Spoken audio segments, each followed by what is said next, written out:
Well, I think the original sin of the globalist economic model rests in China and the suppression of the Chinese people, right? That's how they get their cheap labor. They ripped jobs away from the United States, transported them overseas. And that's why you saw all these people work so hard to cover up the origins of COVID-19 in the mainstream media, because they knew if everyone knew that COVID-19 came from the Wuhan Institute of Virology, from the Chinese Communist Party, that would have led to taking down the CCP. So that's why you see on every issue, every mainstream media outlet, even some more mainstream conservative media outlets too, always running cover for the Chinese Communist Party. And I don't think that people quite understand that there are multi-billion-dollar political warfare efforts emanating out of Beijing, specifically trying to curate talking heads in American media. I'm certain not on Real America's Voice, but on other networks, to push the talking points that the Chinese Communist Party chooses. We've uncovered that groups like the China United States Exchange Foundation have been paying to take journalists from basically every news outlet,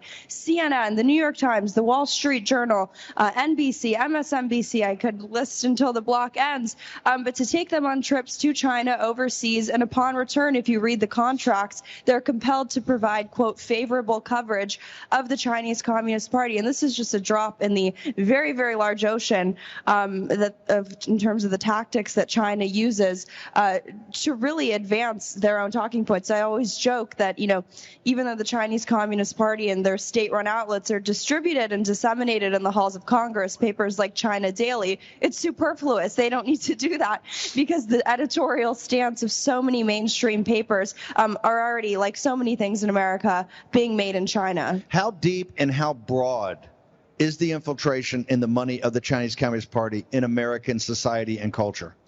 I'll answer that with an anecdote. There's a elementary school classroom of second graders in Washington that's in a pen pal program with Xi Jinping.